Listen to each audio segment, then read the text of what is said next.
নীলা মার্কেটের পাগলা বাবুসি রেস্টুরেন্ট, তার ডিজাইনটা যেন মন পাগল করে দেওয়ার মতোই।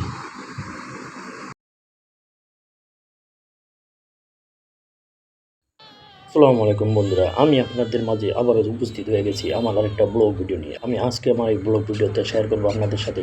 কিছুদিন আগে আমি আমার বউ বাচ্চাকে নিয়ে গিয়েছিলাম ঢাকার নীলা মার্কেট, যেটা পূর্বাচলে অবস্থিত। পূর্বাচলের নীলা মার্কেটের আগে যে একটা মোড় আছে, 4 রাস্তার মোড়, সেই মোড়েই আছে কিছু পাগলাটে রেস্টুরেন্ট। এই পাগলাটে রেস্টুরেন্টের মাঝখানে একটা আছে পাগলা বাবুসি রেস্টুরেন্ট। সেই পাগলা বাবুসি রেস্টুরেন্টের নামের সাথে মিল রেখেই যেন তৈরি করা হয়েছে পাগলা রেস্টুরেন্ট। এটা দেখার মতো এবং মন পাগল করে দেওয়ার মতো একটা পরিবেশ, এবং চারিদিকে যেখানে তাকাইবেন আপনার মন পাগল হয়ে যাবে, উতলা হয়ে যাবে। এত সুন্দর রেস্টুরেন্ট করেছে পাগলা বাবুচি। এই পাগলা বাবুচিকে আমি দেখতে পারিনি, কিন্তু তার রেস্টুরেন্টটা আমরা দেখতে পেরেছি। বউ বাচ্চাকে নিয়ে দেখেন, বাচ্চাদের পর্যাপ্ত খেলার জায়গা আছে, পর্যাপ্ত ফুলের বাগান আছে, গাছ আছে, ছোটো একটা সুইমিং পুলের মতো আছে। এখানে আপনি আউটডোর ইনডোর সব ধরনের সুবিধা পাবেন, দোলনা পাবেন। তারপর উপরে আপনি চাইলে এখানে যদি চান যে চাটাই বিছানো একটা জায়গায় বসে আপনারা খাবার খাবেন, সেটাও আছে। আবার আপনি যদি চান ইনডোরের ভিতরে বসে খাবেন, সেটাও আছে। আবার আপনি যদি চান টঙে বসে খাবার পরিবেশন করবেন, খাবার খাইবেন এবং পরিবেশ দেখবেন বাইরে, দেখতে দেখতে খাইবেন, সেই জিনিসটা ওই পাগলা বাবুসি পাগলা রেস্টুরেন্টে আছে। তো আমি আমার মেয়েকে নিয়ে দোলনা খাচ্ছি, আর রেস্টুরেন্টের চারিদিকের ভিডিও করতেছে আমার বউ। তো আপনারা দেখতেই পাচ্ছেন যে রেস্টুরেন্টের পরিবেশটা কত সুন্দর, মানে একদম পাগলাটেভাবেই সুন্দর করে সাজানো হয়েছে।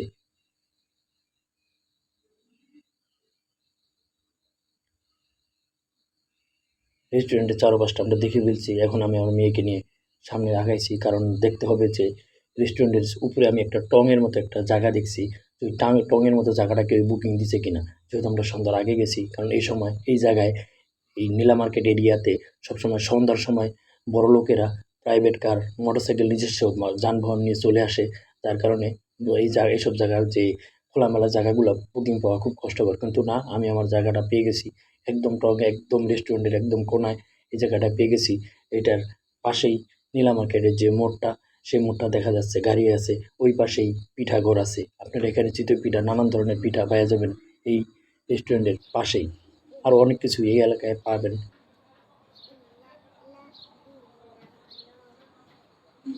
আমার মেয়ে একটু দুষ্টামিও করতেছে, তার দুষ্টামি চলতেছে। আমরা খাবারের মাঝে অর্ডার দিয়ে দিছি। সূর্য মামা বিদায়ের সময় হয়ে গেছে, যেহেতু মাগরিবের আগ দিয়া সন্ধ্যার ঠিক আগ মুহূর্তে আমরা গিয়েছিলাম। ওই পাশে আরেকটা রেস্টুরেন্ট আছে, ওই যে দেখা যাচ্ছে অনেক বড়লোক মানুষ তাদের গাড়ি নিয়ে আসা, তারাই আছে। আমরা আসছি, আমরা আরও বড়লোক, আমরা আসছি হেলিকপ্টার দিয়ে। গরিবের হেলিকপ্টার আমরা অবশ্যই জানি কোনটা, গরিবের হেলিকপ্টার হচ্ছে অটো রিক্সা। করে না, একটু শান্তশিষ্ট বসো, কথা বলবে মানুষ, মানুষে বলবে ইস্পা পচা, ইস্পা দুষ্টমি করে, শুধু শুধু ইস্পা দুষ্টমি করে, ইস্পা ইস্পা বিশ্রাম নেয় না।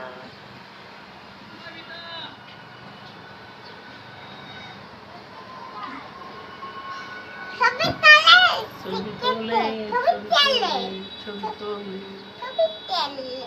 এই না একটা বাজারে।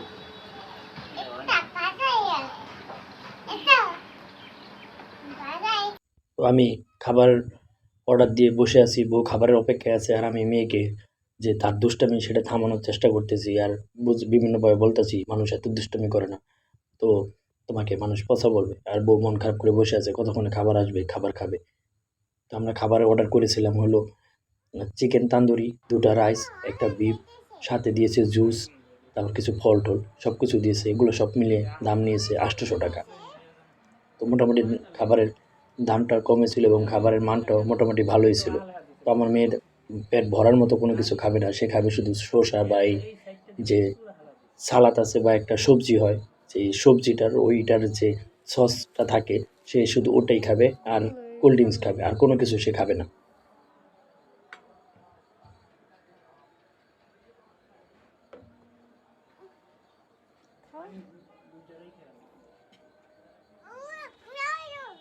এখন কোল্ড ড্রিঙ্কস খাবে, কোল্ড ড্রিঙ্কসটা চাইতেছে বারবার।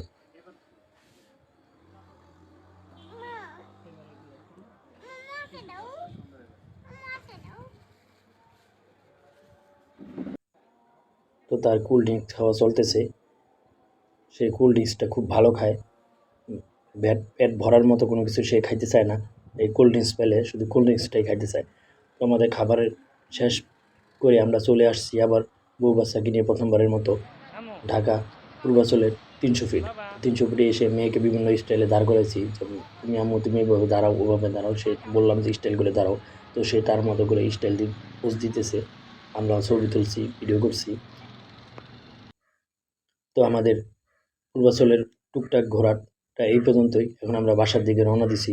তো আমার এই ভিডিওটা কেমন লাগলো আপনারা অবশ্যই জানাবেন। তো আপনারা এই জায়গায় আসলে কুড়িল থেকে একটা সরাসরি অটো নিয়ে চলে আসতে পারবেন। নীলা মার্কেট বললেই হবে, হয়তো ১০০ থেকে ১২০ টাকা অটো ভাড়া নেবে।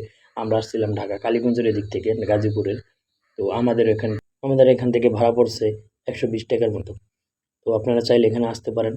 আর আমার এই ভিডিওটা এই পর্যন্তই। ভিডিওটা ভালো লাগলে লাইক কমেন্ট শেয়ার করেন, আমার পেজটা ফলো করেন এবং আমার ইউটিউব চ্যানেলটি সাবস্ক্রাইব করেন। তো কাজের চাপের কারণে আমি আমার ইদানিং আমার ব্লগগুলো কম হইতেছে। তো কাজ কাম কমে গেলে আমি আমার ব্লগ আবার রানিং করব এবং ইনশাল্লাহ আমার ঘোরার যে ভিডিওগুলো আমি খুব তাড়াতাড়ি কন্টিনিউ করব। তো সবাই আমার জন্য দোয়া করবেন, সবাই ভালো থাকবেন। তো সবার সাথে পরবর্তী ভিডিওতে দেখা হবে ইনশাআল্লাহ। আল্লাহ হাফেজ। পরবর্তী ভিডিও পর্যন্ত সবাই ভালো থাকুন এবং আমার চ্যানেলটি প্লিজ দয়া করে সাবস্ক্রাইব করুন এবং আমার পেজটি ফলো দিন। সবাই ভালোবাসা দিবেন এবং সবাই দোয়া করবেন এবং সাপোর্ট করবেন। ধন্যবাদ সবাইকে।